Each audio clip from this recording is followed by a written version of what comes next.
By the time we return, the table has been set for dinner. Ophelia and Father are both pleasant and conversational, but Emmeline and Rod...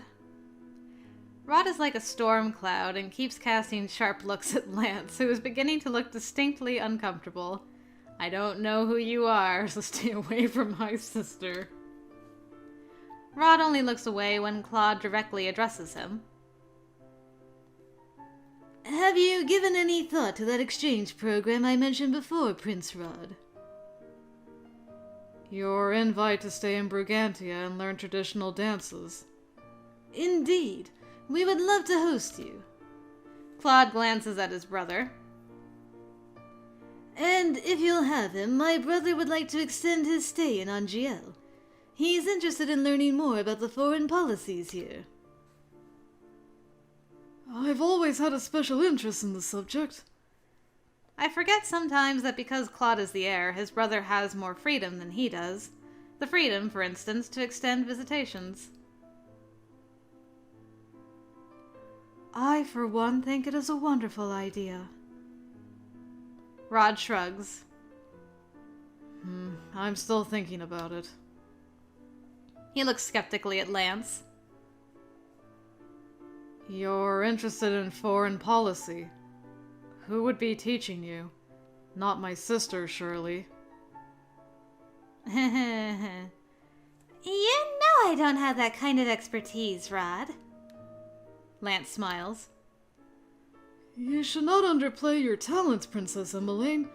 Your Angielle history lessons are always enlightening. Oh, thank you. If Rod were a witch, I have no doubt he'd set Lance on fire with just his scowl. Yeah, looks could kill. Before the situation can become any more heated, Chevalier clears his throat.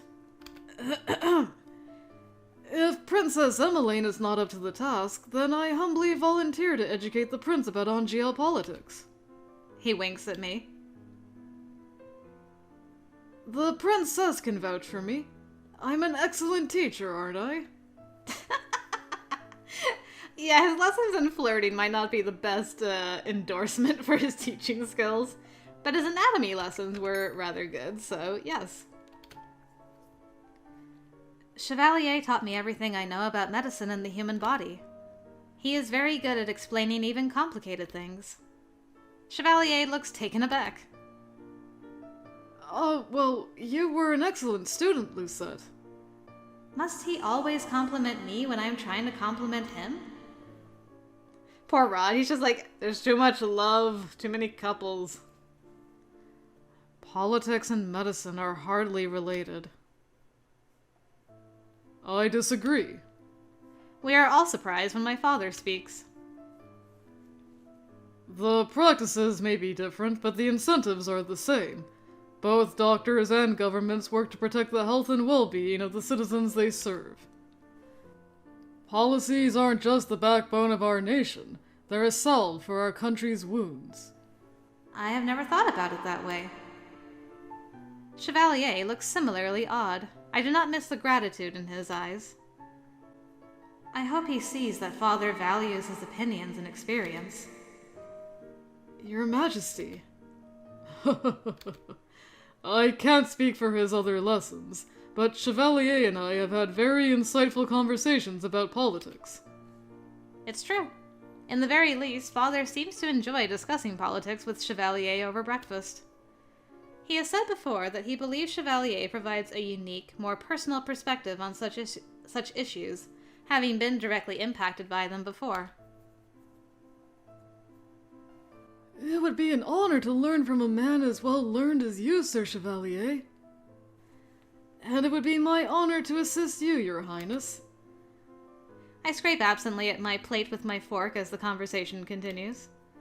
I expect to leave the dining hall with Chevalier once the meal is cleared, but am surprised when Claude requests his company. Okay. I want to talk to you about Lance's so-called instruction. Oh? How brotherly of you. Chevalier leans over to plant a kiss on my cheek. Why do I feel uneasy about this? You two aren't often friendly. This is Uncharted waters. I'll be back in a bit, my sweet princess. Wait for me?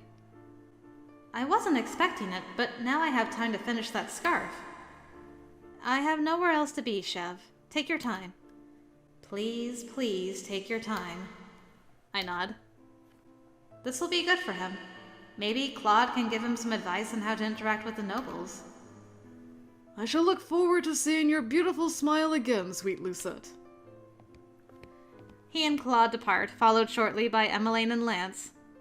Rod remains, looking moodily at his plate, while Ophelia discusses the exchange program with him. With no reason to stay, I curtsy and excuse myself from the hall. Good luck, Rod. I waste no time in resuming work on the scarf. For the first time in a long time, I am completely focused. The motion of the needle and thread becomes almost hypnotic, my fingers moving without any thought. The embellishments take less time than I anticipate, and before I realize it, the scarf lays finished on my desk. Yes! I run my fingers over the stitches. They are nowhere near as precise as Bria's, and yet it is not bad. I lay the scarf on my lap with a smile. Please let us see him in the scarf. Finally, I can give Chevalier something nice. Time passes slowly without Chevalier there. In the silence, I find myself remembering the conversation I had with Ophelia. She said the best way to help Chevalier was to support him without standing up for him. I immediately think of the scarf. Tonight might be a good time to give it to him, just to show him that I am always thinking of him. I cannot help my sudden nerves. He wore Bria's scarf every day. What if he does not think mine is worth that? I startle so badly at the knock I almost fall off my bed. Permission to come in, my lovely princess? I take a deep breath as I fold the scarf on my lap. Come in. The door opens and Chevalier slides inside with a bright smile. Finally, I have returned! And just in time. 1 more hour away from you and I would have certainly withered away, but... He pauses. Princess? You're stiff as a board. Are you okay? I realize how tense I am and try to force myself to relax. I'm fine. How was your talk with Claude? It was good. A lot of catching up. He narrows his eyes. Are you sure you're all right? With his eyes trained so completely on my face, he does not even notice the scarf. As he leans in to brush a strand of hair off my forehead, I seize my chance. I lean up to wrap the scarf around his neck. Cute. Surprise! Aw, such a nice scarf. What beautiful colors. Chevalier freezes. I become aware of the way we're standing. Me with my hands on his chest, he with his fingers wrapped around one of my wrists. What is this? He reaches up and touches the scarf around his neck. Lucette, is this... You said you needed a new scarf, so I made you one. You made this for me? Chevalier runs his fingers across the pattern in awe, and then he smiles, so brightly it makes me smile too. Lucette, this is the most spectacular gift I have ever received. He proclaims it so softly, so sincerely, that it makes my stomach leap into my throat. There's no need for you to exaggerate. It is no exaggeration. This is stunning work, and the fact that you made it for me. He shakes his head. Yes! Now he looks complete. I will treasure it for the rest of my days. He pulls me closer and tips my chin up. I will never take this off. That would be foolish. You should take it off. It is silly, and yet... The proclamation brings me so much joy I act without thinking, rising up on the tips of my toes to give Chevalier a kiss. He cups my face and kisses me back. A deep kiss that makes me feel both buoyant and grounded, that makes electricity shoot through my veins down to the soles of my feet. It is a kiss that leaves me breathless. When I pull away, Chevalier has such a soft smile on his lips that I can't help but kiss him again. Once, twice, 3 times on his lips. Ah, that blush. What did I do to deserve you, Princess? You offered me just the right amount of lily-shaped chocolates, apparently. I hope you're prepared for me to shower you with baked goods for the rest of your life, then. The minute he says the words, he freezes, suddenly looking sheepish. The rest of your life, he said. A bold promise, one that makes my heart soar. But Chevalier looks nervous, as if he's worried he's overstepped his boundaries. That is, if you'll have me. Thank you, Chev. Chevalier is a flatterer, but that's just who he is. He has never failed to make me feel special for just being myself. No, Lucette, thank you. He sets his hand on his scarf. For everything. With this new scarf, I am undefeatable. More so, even, because I've come up with a plan to get on everyone's good side here at the palace. A plan? Yeah, you were mentioning that at the march-in, but then we were interrupted. Chevalier plops himself down on my bed. You'll see. I don't want to spoil anything just yet. I settle myself beside him, close enough I can tuck myself into his side. He wraps an arm around my shoulders and smiles. Whatever it is, I'm sure it will work. If there's anyone who can befriend a stubborn noble, it's you. Haha. Such praise coming from the most lovable princess in all of Angielle. You really will say anything to get on my good side, won't you? I shove him playfully in the shoulder. It is nothing but a light touch, but Chevalier still topples to the bed. He grins as I lean over him. Never. I only ever speak the truth. Is that so? When I attempt to kiss him on the cheek, he turns his face and my lips find his mouth instead. Positive. His smile is coy, almost challenging. I don't bother retorting with words, instead responding with another kiss. So many kisses. So many kisses that I soon lose count. Nothing matters but the softness of Chevalier's lips and the warmth of his embrace. I think in the end, I might be the one to fall asleep first. Tucked into Chevalier's side, my face pressed to his neck, I feel myself drifting. His scarf is wrapped around the both of us, softer and cozier than any blanket. For the first time in a long while, I fall asleep content. So cute! My heart is full. It's so cute. The Merrymaker. Let them make merry. There he is. Oh no.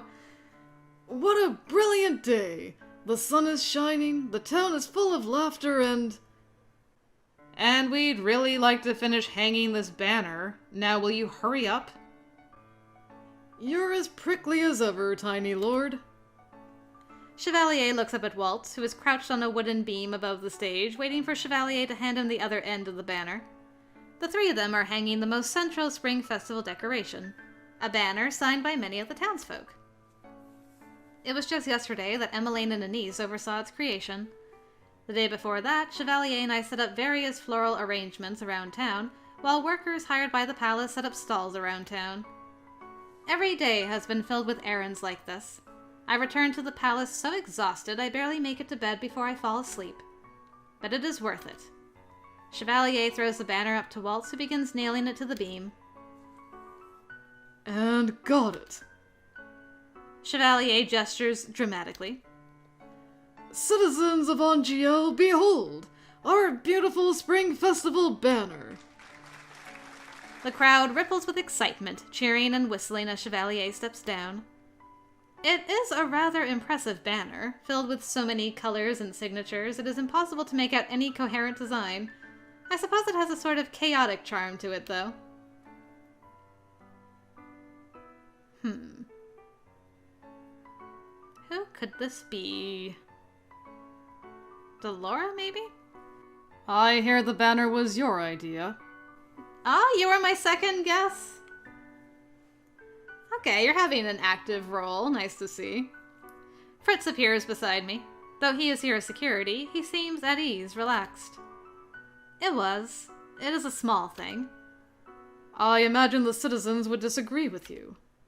The two of us watch as Waltz floats back down to the stage using his magic. He snaps his fingers, causing confetti to rain down from the sky. The audience applauds again. Why are you looking at me like that? It's nothing. I was just thinking that I'm glad I get to see you smile like this. Oh, you're still in love with her, aren't you? When I first met you, I thought you always looked so sad. I wanted so badly to make you smile. Not being able to made me feel incompetent. Fritz, you could never be incompetent. The reason I was the way I was, it was because of Mother. I can acknowledge that now, even if it still hurts. Fritz smiles. It helped, leaving the palace all those years ago, didn't it? I hate to give Delora any credit, but it did. I did not realize the emptiness in my life stemmed from loneliness until Chevalier taught me the value of connecting with others. I'm glad you and Sir Chevalier found each other. I am too. And I'm glad you found your way back here too, Fritz. I owe it to you that I'm here, Princess. He glances one more time at the makeshift stage before turning to the crowd. I'm on duty now, but I'll see you around. Of course. Take care, Fritz. And you as well, Princess. Until next we meet on your route, good sir. With one last bow, Fritz disappears into the crowd. The moment he leaves, I notice two familiar faces pushing toward me. Lucette, we've been looking for you. We were surprised not to see you on stage. It has been a busy morning, but neither of them looks worse for wear. I decided I'd let Chevalier and Waltz do the honors. Maybe if we were using magic to hang things. Oh? I've never seen you use your magic for convenience before. After being forced to clean with Mr. Broom, Lucette said she didn't want to charm objects. And my opinion hasn't changed. I am never commanding an object to do my bidding. The last thing I need is another overbearing sentient object in my life. Mr. Broom would be heartbroken if it heard you say that, Princess. He really misses you. Well, I don't miss Mr. Broom. Most times. I do wonder sometimes if I ought to bring Mr. Broom to the palace. For nostalgia's sake, nothing more. Where are the Brigantian princes? Weren't they with you two earlier?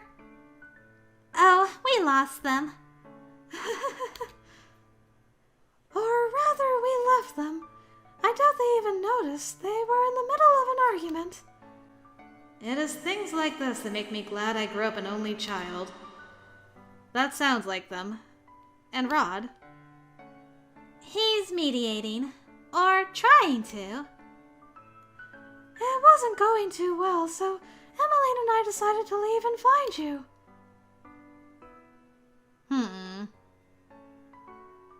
I don't know who this is. A wise decision, I'd say. Ah, it's you. I whirl to find Chevalier standing by my side. Good afternoon, ladies. He leans down to plant a kiss on my head. Good afternoon, my beautiful queen. Back to calling me queen, I see. I sigh, but I can't help the smile on my face. Thank you for your hard work, Chev. It is, as always, an honor to serve, sweet Lucette. We all glance back at the stage, where Waltz and Cinna are performing impromptu magic for the still-gathered crowd. So, this marks the beginning of the Spring Festival, then? Just about. We, the royal family, will be giving speeches tomorrow. Then the celebrations officially start. Emmeline looks at me hopefully. Want to practice our speeches tonight, Lucette? If you do not mind practicing after my magic lesson, then I do not mind. You must be so exhausted, Princess. I hope you're taking care of yourself. Anise fidgets. If you need anything to help with fatigue, I might have a few things on my shelves. Undoubtedly. You always have exactly what everyone needs, Lady Anise. I have to thank you for gathering those remedies for me on such short notice, too. When I give him a quizzical look, Chevalier smiles and shrugs. Is there a reason you are not telling me who they're for? It's a surprise. Fine, but I expect you to tell me later. Your wish is my command, beautiful Lucette. Speaking of commands, Emmeline tilts her head.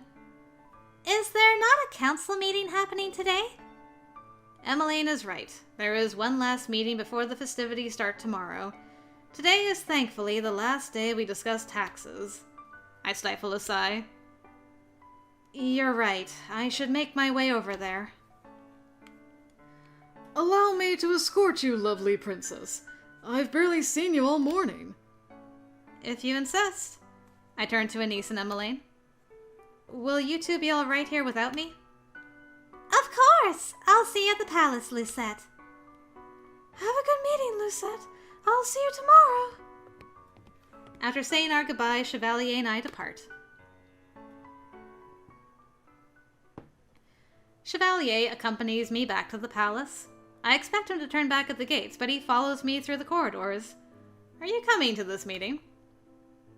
Chev? Yes? Is there a reason you're still following me? I said I would escort you. I stop in front of the throne room doors. But you have. We're here. Then let's go in, shall we? Chevalier opens the door before I could protest. Well, how bold. Most of the counselors are already seated, though the meeting has yet to begin. All eyes land on us as we enter. Good afternoon, Lord Councillors. I am humbled to be in your presence. My father, who is sitting at the head of the table, looks up and smiles. It is good to have you here, Sir Chevalier. Jurian and Garland, who are sitting on either side of him, look equally as unsurprised to see Chevalier. Long time no talk. It's good to see you again, Sir Chevalier. The Honorable Knights of Caldera. No, it is my pleasure. Chevalier makes his way over to the table. Baffled, I trail behind him. When we are seated, I turn to him and hiss beneath my breath. What is happening? You remember that discussion about politics we had with the princess the other day? I nod. Well, later that night, His Majesty thoughtfully extended an invitation to sit in on a council meeting. I couldn't refuse him. Let me guess. You did not tell me any of this because you like surprises. Chevalier beams at me. Right on the nose, princess. I wanted to surprise you by showing up as an unexpected advocate. While I appreciate the support, many of these counselors are Chevalier's patients. They are already critical of him. How will they receive him when he is out of his element? Ah, but that's the point. Eventually, when the chamber is filled, my father stands and announces the start of the session. Good afternoon, lords and ladies. For the last few weeks, we have been discussing raising taxes. Today, I call you here for one final discussion. The heated talks resume immediately. I spare a glance at Chevalier, who is watching the proceedings quietly.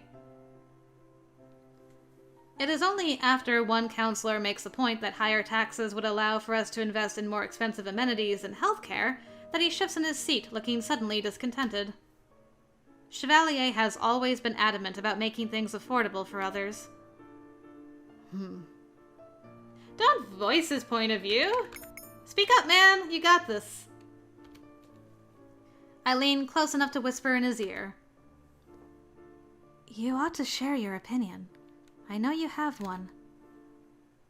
The king would not have invited you here if he did not want you to participate.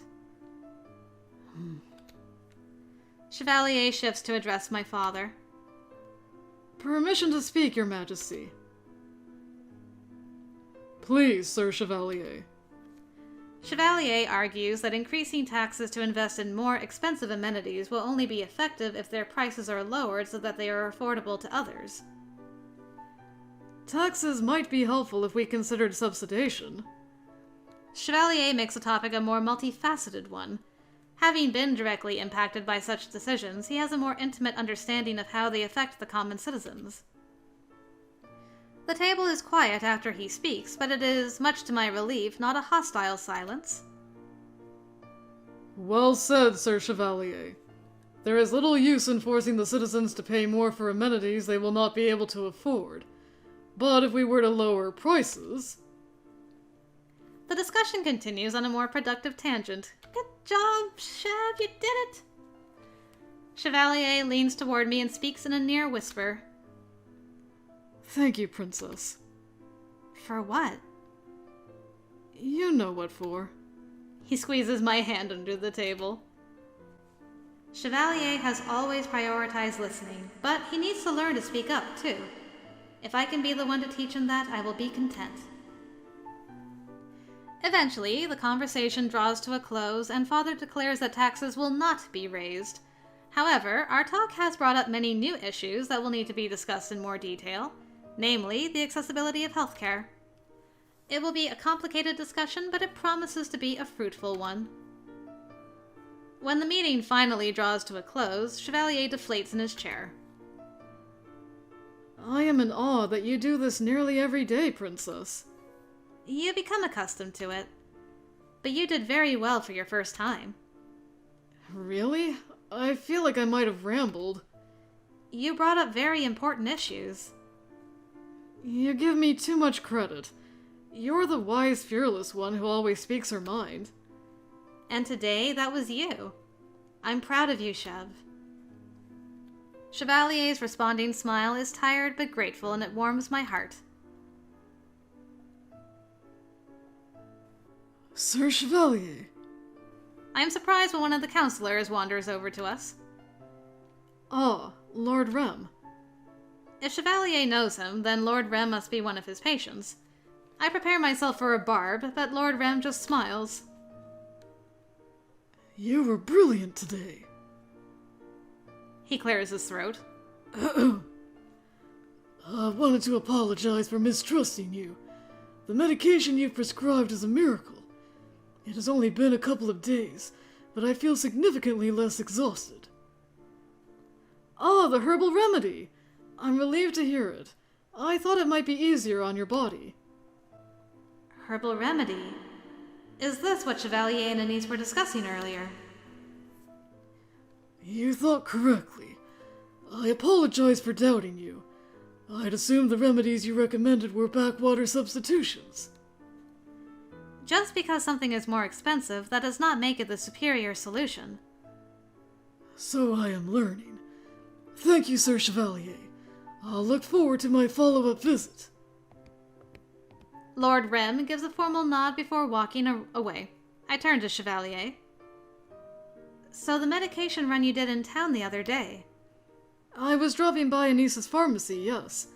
I thought the best way to prove I knew my practice was to show it, so I recommend more natural cures and remedies. I think maybe you found your path to acceptance. I hope so, Princess. Once the counselors have cleared out of the room, we are approached by Jurian and Garland. You handled yourself well in there, Chevalier.